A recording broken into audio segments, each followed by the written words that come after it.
ladies and gentlemen, please be seated. We're about to start our session for today, the post-lunch session.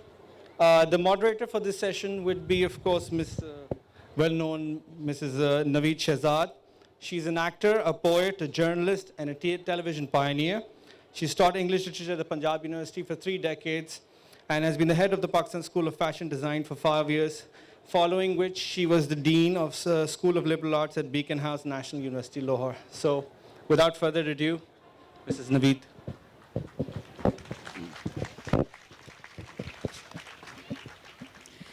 Ladies and gentlemen, Assalamu alaikum.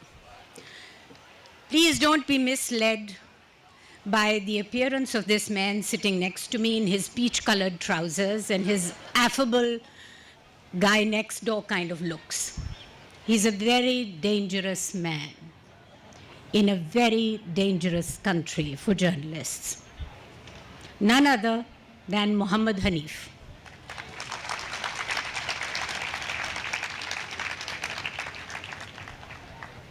I say dangerous because his first book created a far greater explosion than the event that actually prompted it.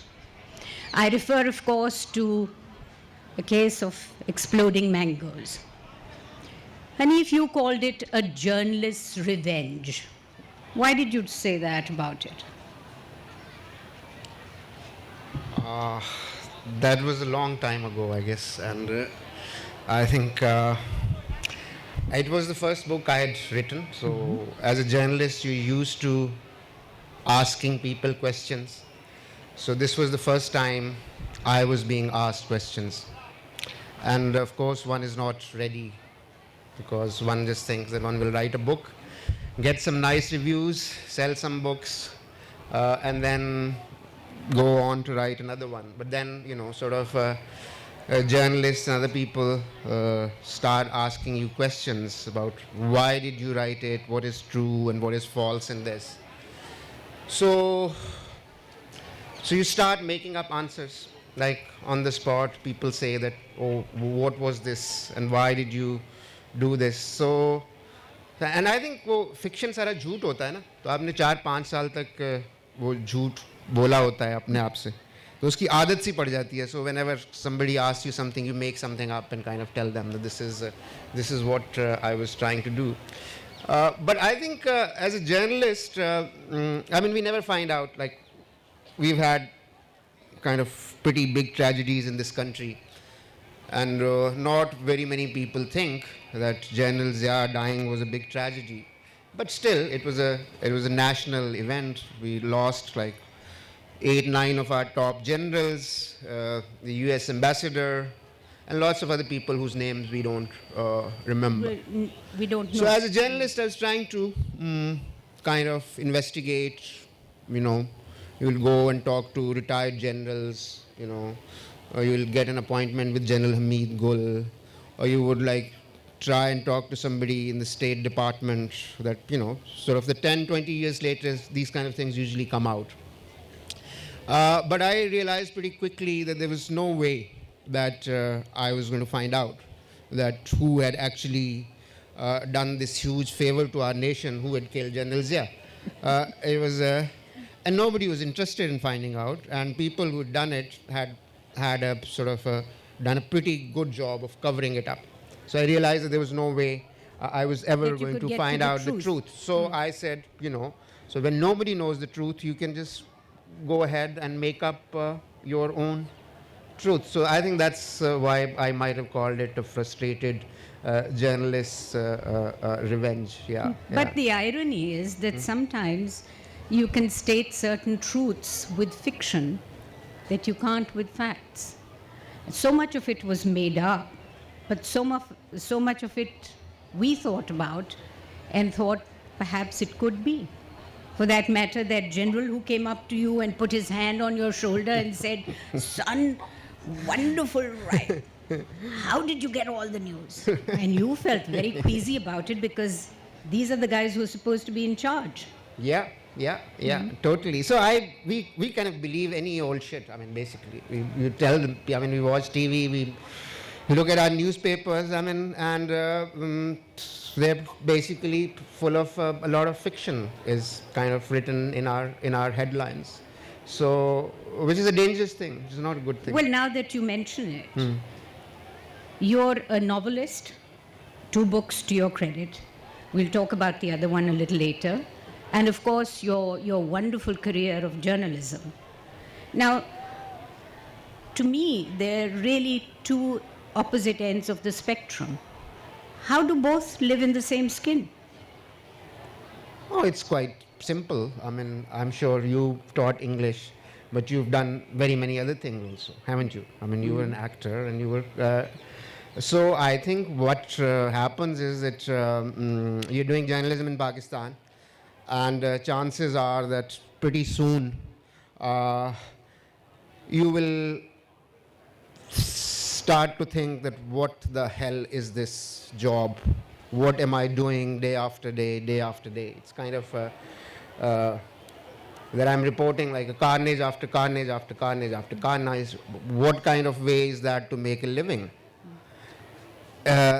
So you think that, okay, I'll just put that aside, I'll sit on my desk, and I'll just make up stories. Like I will, sort of just write stories. And when you're writing fiction, because it takes a long time, year after year, and you're stuck with these characters who refuse to kind of, do what you want them to do. The paragraphs are dead, it has no life, and you get pretty bored with that also. And then you think, oh, wouldn't it be nice to go and cover Imran Khan's dharna, because that seems like a lot of fun.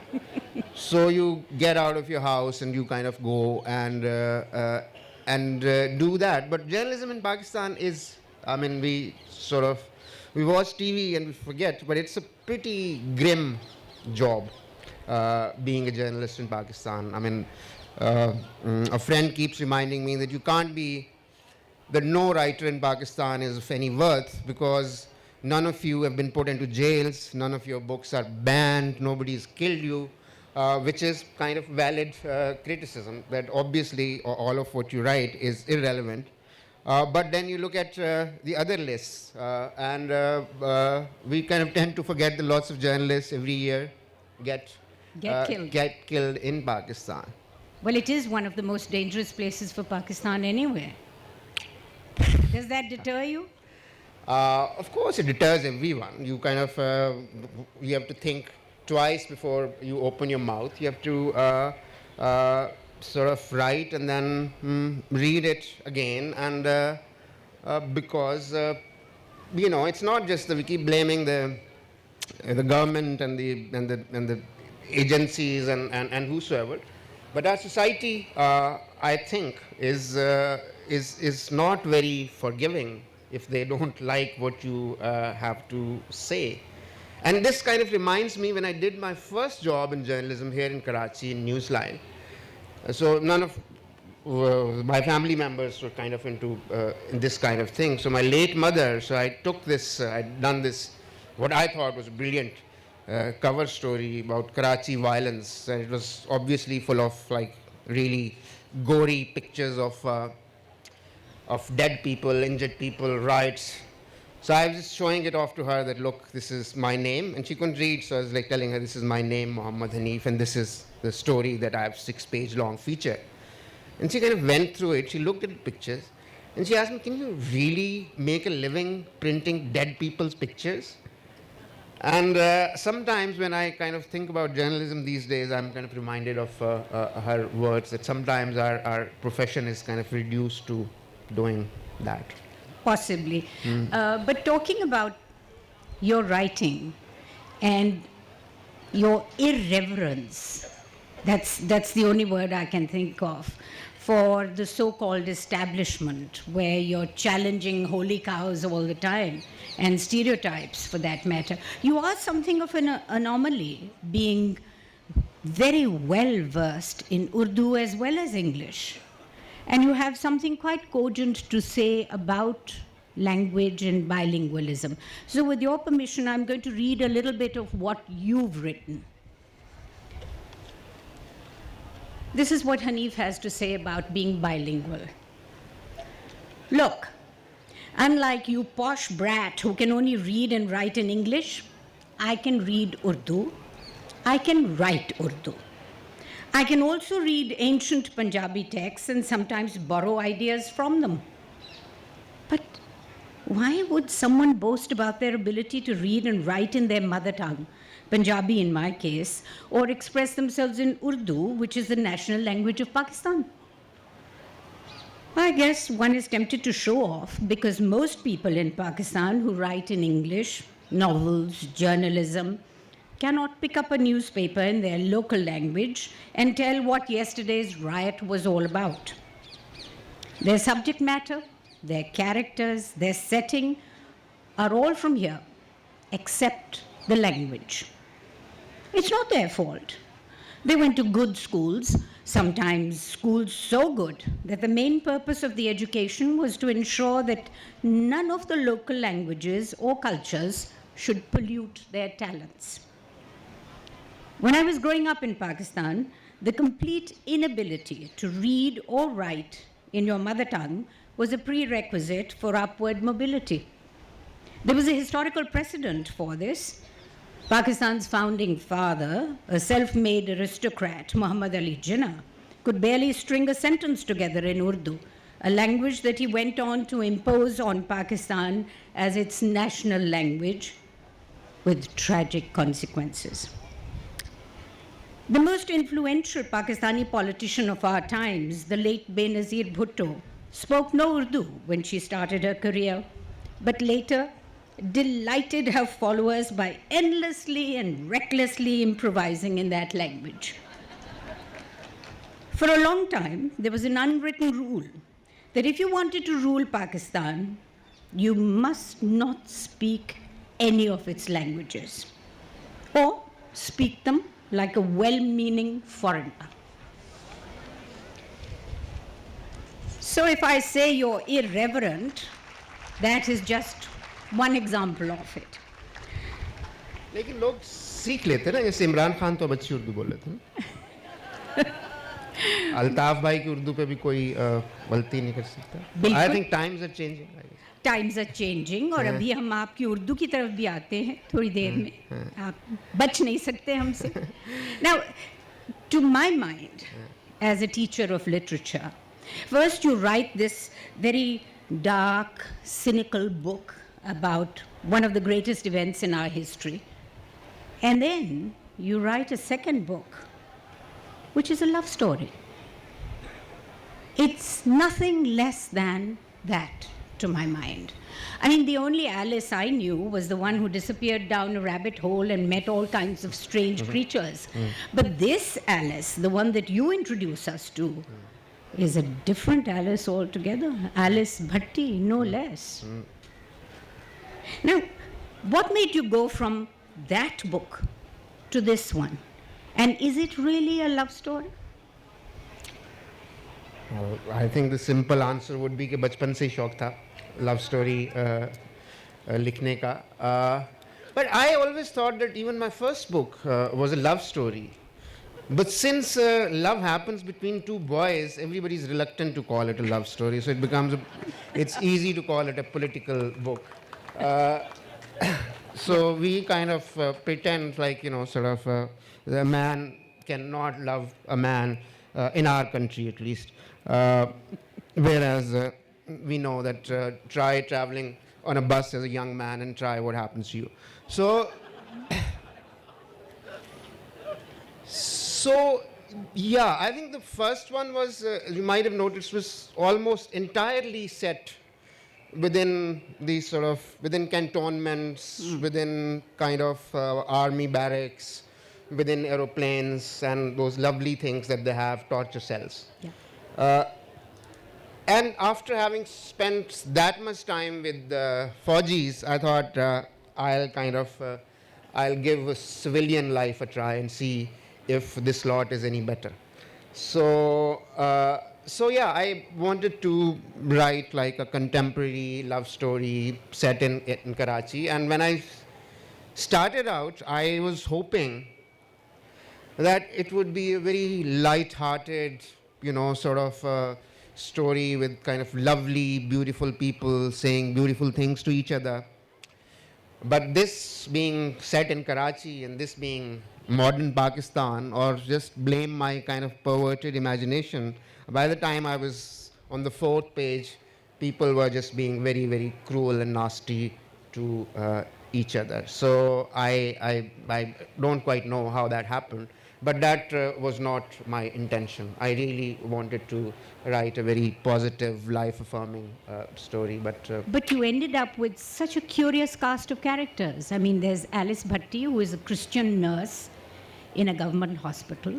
And then we have her father, who is a healer of sorts.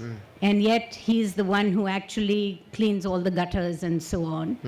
And then you have this Muslim lover who comes out of nowhere and who has this strange name, Teddy, he's called. And you have him proposing to Alice while she's holding a full bedpan in her hands. And he's firing guns in the air. So what kind of a world do you inhabit where love stories happen in places like these? I think hospitals are kind of fascinating places in the sense that you are born there mostly, and you kind of when you go there to manage your pains, your illnesses, and sometimes you go there to die. So there's a whole life cycle that goes on. So I thought the place was full of possibilities. So she's a nurse, so she's obviously handling her equipment, and he's a goon, so he has like his instrument, His own gun with him. his gun. That's his job, and that's her job. So I didn't find anything odd about where they meet. Most people these days, they meet their partners at their workplace, right? People meet in offices, that's how I met my wife, and most of my friends, they kind of met their partners, future wives, at workplace. So if you are a nurse, chances are that you'll meet somebody That's in where the you're going to hospital. I meet. thought it made complete sense to me back then. Yeah. But it's a totally necrotic background, and then you have this tender little sapling of love being planted there. So I suspect that beneath all this irreverence and everything, there's a softie sitting there somewhere. Believing in love and so it's on. a total softy. You called me a dangerous man. I was thinking, my God, I wish my son was here. That would impress him, because बच्चे तो बात नहीं सुनते, तो आप क्या तो आप क्या उनको डराओगे ये कह के कि डराओगे मैं नहीं? कम से खतरनाक कम ये आदमी तो हूँ? कह सकते हैं कि बेटा पानी का गिलास पकड़ा दो, तो वो आगे से पकड़ा दे, instead of starting a whole argument about why should he do it, what is in it for him, and did he ask to be born. You don't want to kind of so you don't want to go into like these existential questions over like, can you glass get of me water. can you get me a glass of water? Yeah. Okay, Hanif, how difficult is it for you to write? Quratul and Heather is on record as having said कि लोग हमसे आके इस तरह पूछते हैं जैसे बावर्ची से पूछा जाता है कि आज क्या पक रहा है, तो वो इसी तरह पूछते हैं कि अब क्या लिख रहे हो. How difficult is this process? I think it's pretty much impossible for me. I was telling somebody this in this session this morning that I'm not go get very many things, but I would rather go and cook. I would rather kind of, take dogs for very long walks and, sort of do all kinds of things, make 2-hour phone calls to my friends about nothing. Read like, classified sections in newspapers where kind of I'm not buying or selling anything, so that I don't have to write. But I hate writing, but I like the idea of being a writer. And I like the fact when I've written something, when it has been written, I like that feeling. But for that, you have to write, which is a slight problem. And you don't write in a linear manner at all. I mean, you yourself have said, even to Raza Rumi, I mean, you talk about writing on little scraps of paper and then just putting them aside and then probably piecing all these things together like a cinematic visual and then coming to a chapter. It's pretty chaotic. Sometimes even I go through my notebooks and I kind of, sort of hitting my head on my desk that what the hell were you thinking? What is this? What is it supposed to mean? But I think some very senior writer once told me that ideas are like flies. Look, there's one hovering here, right?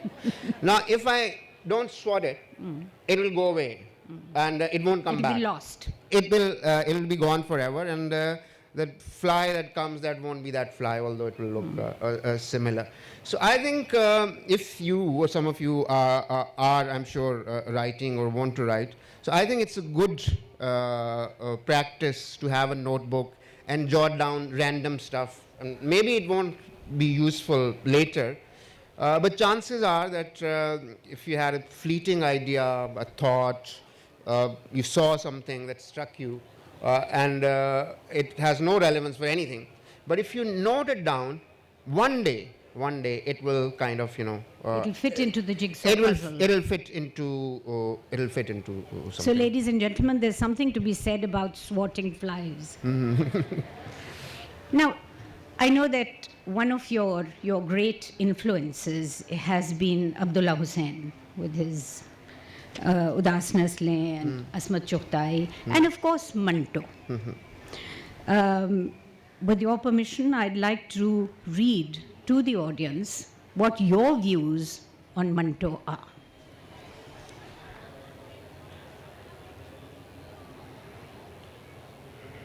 Congratulations on your 100th anniversary. What is there to celebrate, you ask? I'm dead. And why are you, the judges of the Islamic Republic of Pakistan, my eternal tormentors, celebrating my birthday? Can we ask what this obsession was with human anatomy? Why, sir, did you like to peer at poor women's armpits and describe them in gory detail? While describing Sogandhi in your notorious short story Hatak, you tell us, her armpit looked as if a piece of plucked chicken skin had been placed there. Did it occur to you that you might be spoiling someone's dinner? And although we didn't mention it in our verdict, do you have any idea how offensive it sounds? Plucked.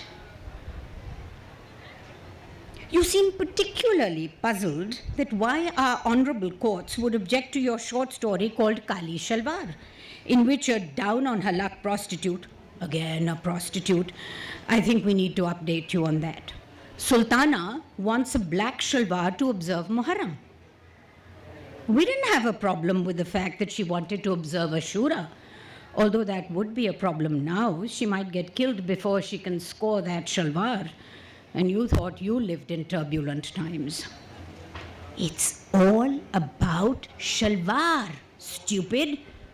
You were born in Punjab and came back to live in Lahore. You should have had better sense. You should have called it Kali Sari or Kali Skirt. You might even have got away with a black gharara. But when you say shalwar, we immediately think of our sisters, our mothers, our wives, and our neighbors' daughters, sisters, and their shalwars. Who wants to be thinking about their own women while reading a story about a prostitute? If you had said Kali Dhoti, we could have lived with it. But shalwar is too close to home. And why, may we ask, do you insist on calling a breast a breast? Were we not clear enough in our judgment that you kept bickering and insisting that you have the right to say the word breast in Urdu? And your justification is what? That it's there? Who do you think you are, Sir Edmund Hillary? This is a family magazine. And despite your provocations, we'll not allow a discussion on the subject of breasts. Can we just reiterate that it doesn't matter whether that breast is attached to a Musliman Sharif aurat, a Jewish Avara aurat, a film star, a prostitute, a dead woman. We don't care if it's not even attached to its owner anymore. It's still a breast. And so on and so forth. And that is what he has to say about Manto the Great.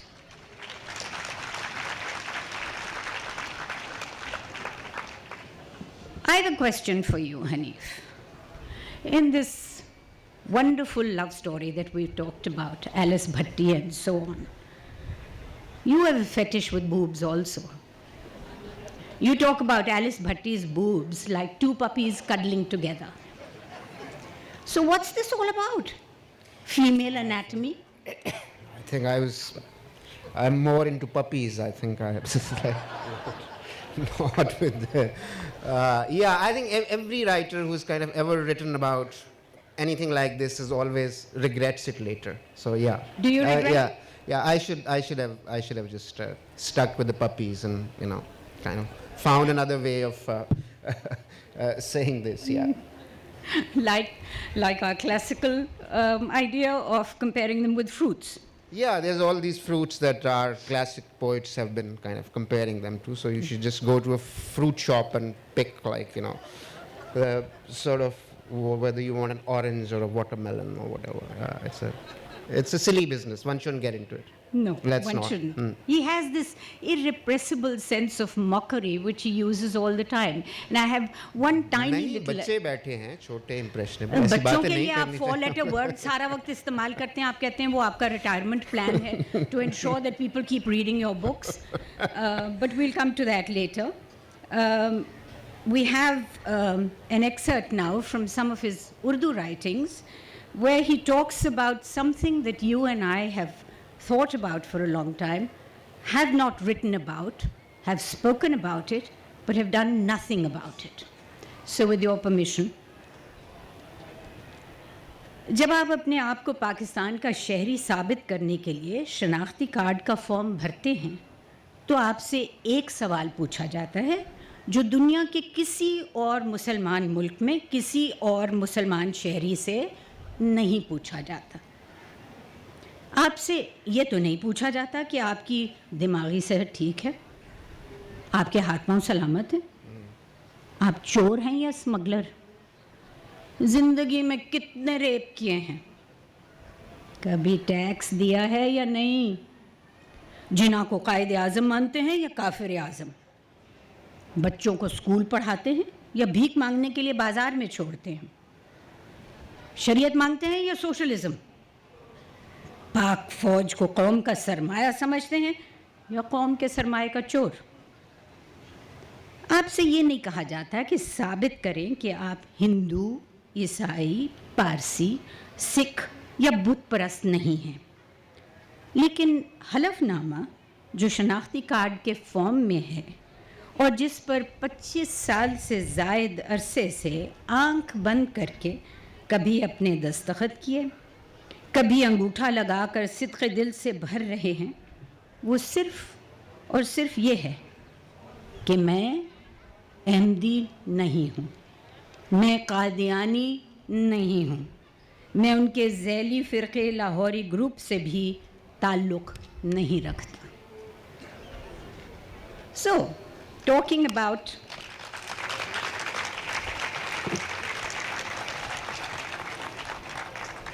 issues such as these, we've recently had a lot of journalists and journalism actually on the mat for some caricatures that have appeared abroad, in the wake of which we have had enormous waves of violence all over the Muslim world in particular. Right. So is there a responsibility that journalists have? Yes, of course. I mean, journalists have responsibility. But How far do they exercise it?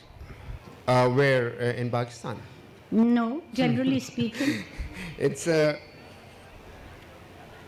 think they're like sort of Like any other profession, like for example, you can ask me how far do doctors exercise their responsibility, or police, for example. No, but Hanif, when doctors don't exercise their responsibility, you don't have waves of violence.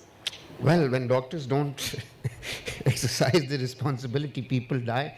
And when police does not exercise their responsibility, people die. And when army kind of makes things their responsibility, which are not their responsibility, even then people die. No. I'm not going to let you off that Yeah. easily. No. Journalists have more responsibility in the sense, for example, I can sit here and claim that everybody has a right to speak, right? All of you have the right to speak. I also have the right to speak. But guess who has the mic? I do, right? Maybe it will come to you at some point.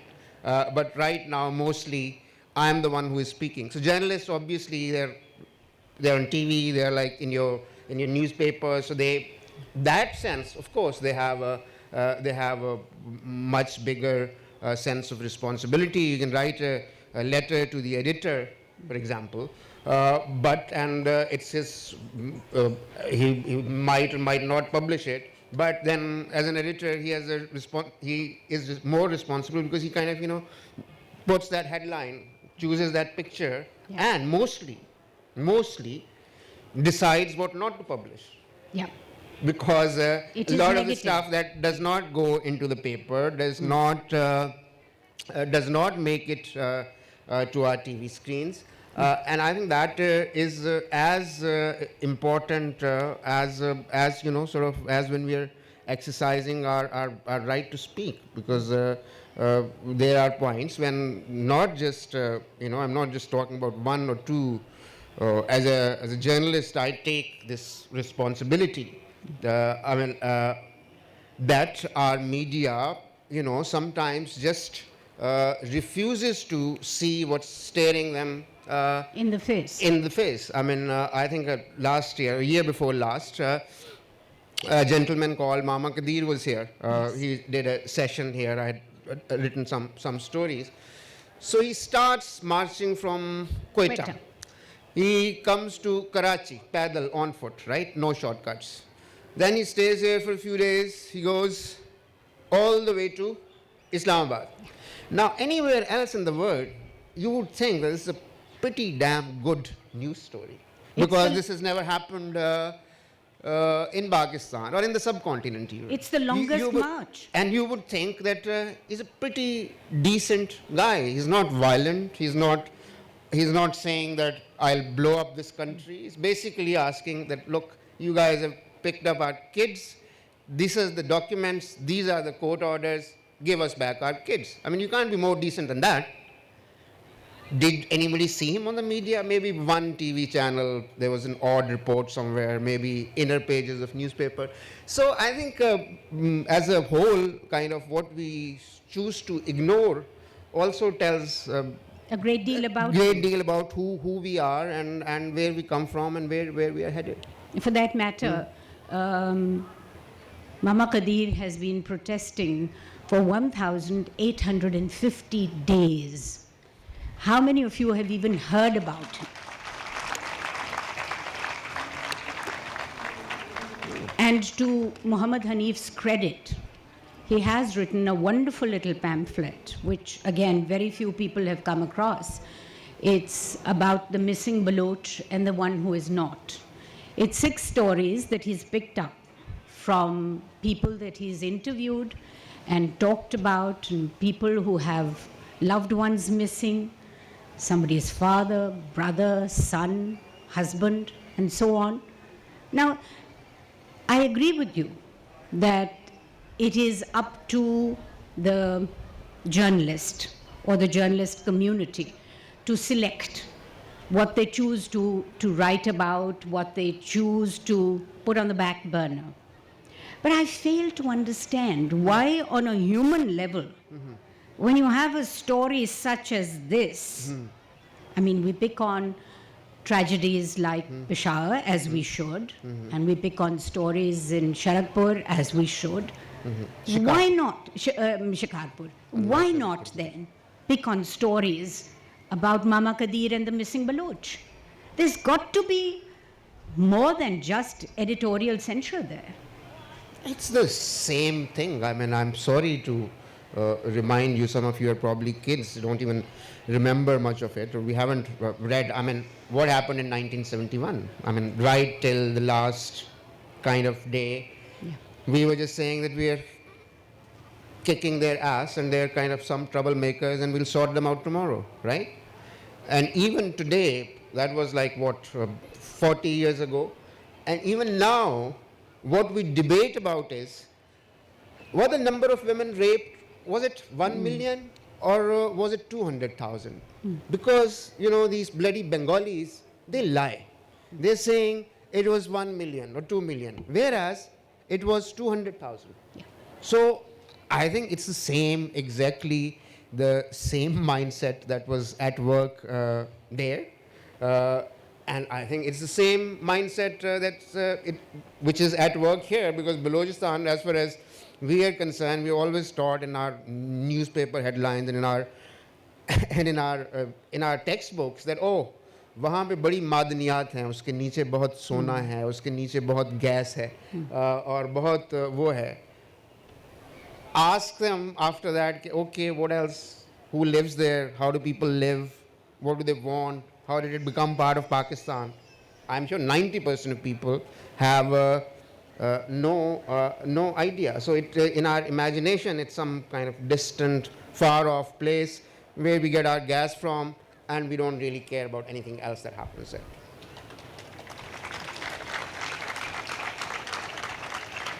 You know, as is usual, particularly in this part of the world, when you have someone who's written, been published, well received, and so on, in whatever field they may be, they're always asked one singular question, which I've always found rather idiotic. Do you have any advice for the young people out there? That often happens. And despite the fact that Muhammad Hanif has not been asked that question, thankfully, he did address young people in 2013 at the Indus Valley School of Art and Architecture at their graduation. And he posed 5 questions. Trust him to do that. And the first of these questions is what I'm going to talk about now. And I'm going to read from his speech, which he delivered in 2013. This is his advice to young people today. पहला सवाल, क्या हमारा मुल्क इस्लाम का किला है? आप में से कुछ ने शोबा तामीरात में तालीम हासिल की है. आप जानते हैं कि इमारतें और बस्तियां कैसे बनाई जाती हैं. ये भी जानते होंगे कि किला वहाँ बनाया जाता है जहाँ दुश्मनों की मुसलसल यलगार का ख़तरा हो. ऊंची फसीलों और भारी दरवाज़ों की ज़रूरत वहाँ पड़ती है जहाँ पर शक होता है कि हर अंदर आने वाला दुश्मन है और बाहर जाने वाला साजिशी या जासूस. हमारे मुल्क में 2 किले बहुत मशहूर हैं. एक लाहौर का शाही किला और दूसरा अटक वाला. पाकिस्तान की पूरी तारीख़ में इन दोनों किलों को टॉर्चर सेल के तौर पर इस्तेमाल किया जाता है. इनके क़ैद खानों में आम तौर पर सियासी कैदियों, मुबैना दहशतगर्दों और शायरों को रखा जाता था. अब शायर इतने हो गए हैं कि उन्हें लोग घरों में भी रखने को तैयार नहीं हैं. और ये किला जिसके बारे में हम कहते हैं कि हमने इस्लाम की हिफाजत के लिए बनाया, यहाँ भी हम वही करते हैं जो शाही किले में करते थे. हमने इस्लाम को भी ज़ेरे ज़मीन टॉर्चर सेल में बंद कर रखा है. उसे वक्फे वक्फे से बिजली के झटके देते हैं, कभी उसके नाखून खींचे जाते हैं, कभी इस्लाम का जिस्म जलते सिगरेट से दागा जाता है. इस्लाम चीख चीख कर कहता है, मेरे नाम का तो मतलब ही सलामती है, मेरा तो पैगाम ही अमन है. लेकिन ये तशद्दुद जारी रहता है और इस्लाम इसी तरह की बातें कहने पर मजबूर हो जाता है. हिंदुस्तान से रिश्ता क्या, नफ़रत का انتقام کا. اسلام کی سسکیاں اس تہہ خانے میں گونجتی رہتی ہیں. اسلام کہتا ہے میرے ماننے والوں اور کچھ نہیں تو ڈکشنری اٹھا کر ہی میرے نام کا مطلب دیکھ لو. پھر بجلی کا ایک اور جھٹکا اور اسلام پکار اٹھتا ہے کافر کافر سارے کافر. پھر اسے اذیت دینے والوں میں سے کوئی کھڑا ہو کر اذان دیتا ہے اور ہم سب نماز پڑھنے لگ جاتے ہیں. اسلام کی سسکیاں قلعے میں گونجتی رہتی ہیں. میں نے چونکہ بچپن میں ہی سیکھ لیا تھا کہ کوئی خطاب مطالبات کے بغیر مکمل نہیں ہوتا، تو میرا ملک کے مستقبل کے بڑے فنکاروں سے یعنی آپ سے یہ مطالبہ ہے کہ اسلام کو اس قلعے سے آزاد کیا جائے اور اسے لوگوں کے دلوں میں زندہ رہنے کا موقع دیا جائے. اور آپ کے لیے یہ دعا کہ آپ کا دل قلعہ نہ بنے جو ہر آنے جانے والے سے ڈرتا ہو، جہاں کوئی اجنبی نہ آ سکتا ہو. آپ کا دل ایک کھلا آنگن رہے جہاں سانس لینے میں آسانی ہو.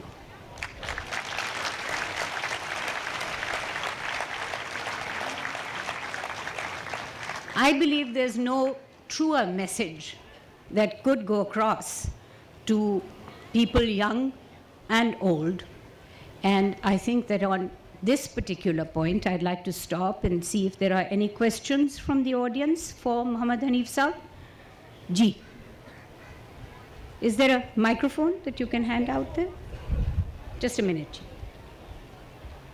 Please feel free to ask any questions of Hanif. As you can see, he's very candid with his replies. And I speak for him when I say he'll be happy to answer. Ji. صرف question فرمائش نہیں کر سکتے. فرمائش. Only a question or there can be a request. غزل سناؤں آپ کو کیا؟ نہیں غزل نہیں. تھوڑے سے 5-10 منٹ بولتے جائیے نا. آپ اتنے چھوٹے چھوٹے جھٹکوں میں بولتے ہیں. ایک ایک سال کے بعد آپ کی سے ملاقات ہوتی ہے ہم لوگوں کی. اس کے بعد آپ کی کبھی کبھی کتاب پڑھتے ہیں ہم. سر کو نہیں کھجلائیے اور بولتے چلے جائیے. آپ اتنے مزے کے آپ کے پاس ذہن بھرا ہوا ہے. So why do you give it in bits and pieces? مجھے آپ جیسے ایک مہربان نے، میں ابھی 2 مہینے پہلے کلکتہ میں ایک لٹریری فیسٹیول میں گیا تھا، تو انہوں نے فیسٹیول کے باہر مجھے بلایا پاس، کہا کہ آپ بہت اچھی باتیں کرتے ہیں، لیکن آپ کو پتہ ہے کہ آج کل اچھا ادب کیوں نہیں لکھا جا رہا؟ میں نے کہا کیوں؟ اس نے کہا کہ رائٹر لوگ تو سارا وقت لٹریری فیسٹیول میں بیٹھے رہتے ہیں، کتابیں کون لکھے گا؟ تو گھر جا کے میرا خیال ہے بندوں کو کتابیں آج کل جو ہے رائٹر زیادہ فیسٹیولز میں نظر آتے ہیں اور کتابیں ان کی کم نظر آتی ہیں. تو میرا خیال ہے اس پہ کچھ غور کرنا چاہیے کہ رائٹرز کو منہ بند رکھنا چاہیے اور کوشش کرنی چاہیے کہ تھوڑا سا قلم جو ہے وہ بھی چلے. اچھا، میری گزارش محترمہ نوید شہزاد سے یہ تھی کہ آپ نے ابھی مینشن کیا کہ پشاور کے ثانیے کو تو مینشن کیا جاتا ہے اور شکارپور کے ثانیے کو بھی مینشن کیا جاتا ہے، لیکن ماما قدیر، بالکل ماما قدیر کے ایشو کو جو ہے نا وہ جگہ نہیں ملی جو باقی ایشوز کو دی جائے. لیکن انفارچونیٹلی پشاور کے ثانیے کو جیسے ہائی لائٹ کیا گیا ویسے شکارپور کے ثانیے کو نہیں کیا گیا. یہ میں آپ کو درستگی کے لیے، کیونکہ وہاں پہ بھی شہید ہونے والے شیعہ تھے، جی بالکل پہلی نمبر بات، اور سندھی بھی تھے، ٹھیک ہے نا. تو اس وجہ سے ان کا بھی مقام وہ نہیں ہے جو. اچھا، پشاور میں بھی ثانیے بہت ہوئے ہیں لیکن ان کو اتنا ہائی لائٹ نہیں کیا گیا. لیکن چونکہ ابھی جو شہید ہوئے ہیں بے شک وہ بھی ہمارے ہی بچے ہیں لیکن وہ وردی پوشوں کے تھے تو اس وجہ سے ان کو زیادہ جگہ دی گئی. Thank you. بالکل درست فرمایا آپ نے. یہی تو ہم بات کر رہے تھے کہ سلیکٹیو ایڈیٹوریلز ہیں نا. جی نوید شہزاد صاحبہ، آپ سے گزارش تھی، میں ادھر ہوں آپ کے سیدھے ہاتھ پہ، میرے سیدھے ہاتھ، نہیں معاف کیجیے الٹے ہاتھ پہ. جی جی کوئی 40-45 برس پہلے آپ کا اصرار تھا کہ آپ کی دادی بڑی ہوشیار ہیں. کیا آج آپ کی پوتی کی آپ کے بارے میں یہی رائے ہے؟ انفارچونیٹلی بھائی صاحب ابھی میری پوتی ہے نہیں. دوتیاں ہیں اور دوتا بھی ہے ماشاءاللہ، لیکن جب ہوگی پوتی تو ضرور اس سے سوال کروں گی. بہت حنیف صاحب سے گزارش یہ تھی کہ آپ کی اردو کی تحریر اتنی پر اثر اور اتنی خوبصورت ہے. ظاہر انگریزی پڑھنے والے اور ان کی تعداد محدود ہے، اردو پہ تھوڑی سی توجہ کیجئے، زیادہ لکھیے، زیادہ لوگ پڑھیں گے، زیادہ لوگوں کے ذہن کھلیں گے, یہ اس قوم پہ ایک احسان ہوگا آپ کا. بڑا اچھا نقطہ آپ نے ریز کیا ہے. میں آپ سے پوچھنا چاہتی ہوں, تھوڑی سی ویسے غلط فہمی ہے لوگوں کو کہ اردو میں پڑھنے والوں کی تعداد زیادہ ہے.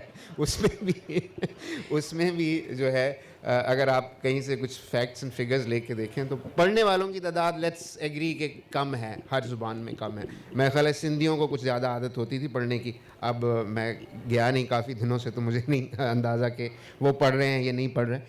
لیکن یہ ہے کہ پڑھنے لکھنے کا شوق ہم لوگوں میں تھوڑا سا کم ہے. باربیکیو کو ہم پریفر کرتے ہیں, تو میرا خیال ہے وہ اس میں ہم نے کمال حاصل کیا ہے.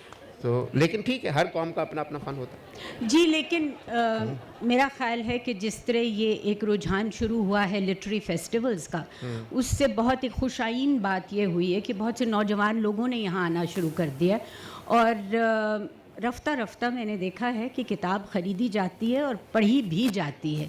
ان صاحب کا جو سوال تھا اس نے بڑا اچھا ایک نقطہ ریز کیا ہے کہ آپ آج کل, اگر میں غلط نہیں کہہ رہی, آپ کچھ ٹرانسلیشنز کے بارے میں سوچ رہے ہیں یا کچھ کر رہے ہیں ایک سندھی پوئٹ کی.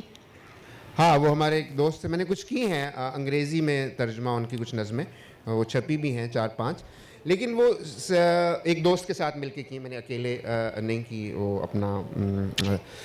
تو لیکن وہ انگریزی میں کچھ زیادہ مزہ نہیں آیا, تو میں سوچ رہا ہوں کہ شاید پنجابی میں اگر کیا جائے, کیونکہ سندھی پنجابی کافی قریب ہیں. جی, تو میں سوچ رہا ہوں کہ کبھی یہ سستی جو ہے ختم ہو تو وہ نہیں, اس کے بارے میں ذرا غور کیجیے گا, کیونکہ یہ میں نے بڑی شدت سے احساس کیا. پچھلے برس جب میں یہاں کراچی آئی تو کچھ دوستوں سے, سندھی دوستوں سے ملنے کا موقع ملا, اور ان سے یہی پنجابی اور سندھی کی بات ہو رہی تھی, اور مجھے بڑا افسوس ہوا کہ مجھے سندھی ادب کے بارے میں کتنا کم پتہ ہے.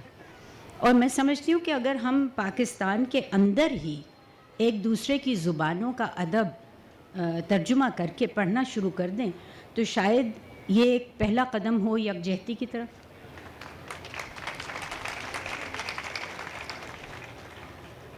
I have a question with your permission. I want to ask Mohammed Hanif. نہیں, میں آپ سے ایک سوال میں آپ سے پوچھنا چاہتی ہوں کہ ایک قوم کے لیے, میں ملک نہیں کہتی, ایک قوم کے لیے بعض اوقات ایک خاص قسم کی کتاب جو ہے وہ اس کی ساری کاوشوں کی نشاندہی کرتی ہے. جیسے کہا جاتا ہے کہ امریکہ کے لیے حقل بیری فن ہے. تو آپ کے خیال میں کوئی اس قسم کا کچھ لکھا گیا ہے یا لکھا جائے گا جو ہماری بھی ایز اے نیشن ہماری نشاندہی کر سکے؟ یہ انہوں نے کہا اداس نسلیں, کافی سارے لوگوں سے پوچھا جائے گا تو وہ کہیں گے کہ کتاب کی ضرورت ہی نہیں, کیونکہ ایک کتاب جو ہے وہ ہمارے پاس موجود ہے, اس کے بعد کسی کتاب کی ضرورت نہیں رہتی. تو اس لیے میں چاہتا ہوں کہ ایک سے زیادہ کتابیں ہونی چاہیے, کیونکہ ایک جس نے ایک ہی کتاب پڑھی ہو صرف اور کچھ نہ پڑھا ہو تو وہ کافی کنفیوز ہو سکتا ہے. اس کا خیال ہوتا ہے کہ اس کے علاوہ جو ہے اور کوئی تو میں ایک کتاب نہیں کہوں گا, ہمیشہ ایک سے کم از کم زیادہ ہونی چاہیے. جی over here, right here in the corner. Hanif, it's been a pleasure to read one of your books. That's all I've read so far. It's A Case of Exploring Mangoes. And I think it was one of the very few books jisko padhne ke baad dil cha raha tha ki ye khatam nahi ho, because I had such a good time reading it. And after discussing the book with other people, most people highlighted Zia's era and the political military angle. Lekin there was something you said earlier, jo aap baat kar rahe the, love between a man and a man. I think us book mein it was depicted as an underlying theme, very understated, very subtle, but it was there. And I think that was very beautifully depicted as well. Yeah. So I'm glad you liked it. Yeah. All right. Any other question? محمد حنیف صاحب, جناب جی سر, آپ سے سوال ہے. I want to ask, will you be writing a novel about Balochistan? It is desperately needed to highlight what is happening in Balochistan and what has happened since 48. میرا خیال ہے کہ اس کے لیے پہلے ضروری ہے کہ جو وہ اس کی جو رائٹ فل کوریج ہے پہلے، تو میرا خیال ہے اس میں چونکہ زیادہ امیڈیٹ اور زیادہ خطرناک سچویشن ہے، تو میرا خیال ہے اس کے لیے بہتر یہ ہے کہ آپ لوگ فیکٹس جو ہیں وہ لوگوں تک پہنچائے جائیں. میرا خیال ہے اس وقت جو ہے اس کی زیادہ ضرورت ہے میرے خیال میں. لیکن آئی ایم شیور کہ جو ہے اور لوگ جو ہیں وہ اس بارے میں سوچ رہے ہوں گے اور لکھیں گے بھی. جمیل احمد صاحب کی کتاب the wandering falcon and other stories, وہ بھی آپ ضرور ملاحظہ فرمائیے. You have been very bold in saying, and there are very few voices in Pakistan who can state very boldly, like you can talk about journals, you can talk about military, you can talk about dictatorship. So is it a kind of permission given to some people, or you are under a great threat? Because Asma Jahangir can say, Hanif can say, but there are very few people permitted. آپ کو licence نکال کے دکھاؤں؟ نہیں، ایک تو میں کوئی ایسی بولڈ بات نہیں کرتا، اور بھی بہت سارے لوگ ایسی باتیں کرتے ہیں، اور اس میں باتیں کرنے سے کوئی مطلب جو ہے زیادہ سے زیادہ یہی ہو سکتا ہے کہ کچھ اختلاف کرے آپ کی بات سے. تو پرمیشن کہاں سے ملتی ہے بتا دیں، یا جا کے وہاں سے لے آتے ہیں. میرا خیال ہے تھوڑی سی بچت اس لیے بھی ہو جاتی ہے محمد حنیف کی کہ یہ لکھتے ہیں، پرنٹ میڈیا میں ہیں. اگر یہ سوشل میڈیا پہ ہوں یا ٹیلی ویژن پر ہوں تو شاید حالات کچھ مختلف ہوں. دعا کریں. Hanif, excuse me. Yes, my question to you is slightly different. You're an author. Would you advise or recommend your son to be an author? Because I'm an author myself. It's not a money-making proposition. You don't become like a doctor or an engineer. بچوں سے کہا جاتا ہے بڑے ہو کے آپ کیا بنیں گے، تو ہمیں کہا گیا تھا یا ڈاکٹر بنو یا انجینئر بنو. I wouldn't advise him to become Exactly. ہمارے بڑھاپے کا کیا ہوگا. So what I'm saying is I wrote 2 books. I'm writing my 3rd one. And the royalty is minimal. So I would not advise my daughter or my child to be an author. So I mean, to tell you the truth, I wish I had the kind of son who would take my advice on anything. So کہ زندگی میں کرنا کیا ہے، یہ تو بہت بڑی دور کی بات ہے. So it's kind of. نہیں، آپ نے A Case of Exploding Mangoes میں تو بہت پیسے بنائے ہوں گے. Did you make the same amount of money in Alice? بعد میں بات کر لیں. اچھا، میرا سوال ہے نوید شہزاد، آپ نے جو بات کی تھی اس کے حوالے سے کہ ہم سندھی ادب یا پنجابی ادب یا پشتو ادب یا بلوچستان میں جو بھی ادب ہے اس کے بارے میں بہت کم جانتے ہیں، اور مجھے یقین ہے کہ ادب ان زبانوں میں، ان کلچرز میں ضرور ایگزسٹ کرتا ہوگا، اور وہ لوگ جو لکھتے ہیں اور پروز لکھتے ہیں شاعری، مگر ہم ان کو جانتے نہیں ہیں. اور میں کئی سالوں سے یہاں کراچی لٹریچر فیسٹیول میں آ رہی ہوں، مجھے بہت اچھا لگتا ہے، مگر ایک چیز جو میرے سوال جو میرے ذہن میں بار بار اٹھتا ہے کہ ان کی نمائندگی یہاں کیوں نہیں کی جاتی.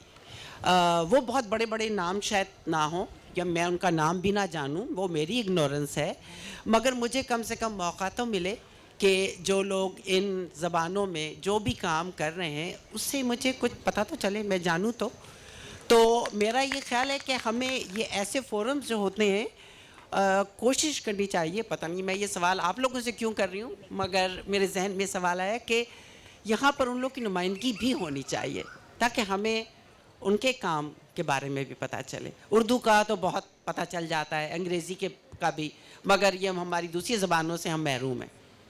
نہیں، بالکل درست فرمایا آپ نے، اور یہی مقصد تھا یہ کہنے کا کہ یہ شناسائی کروانی بہت ضروری ہے.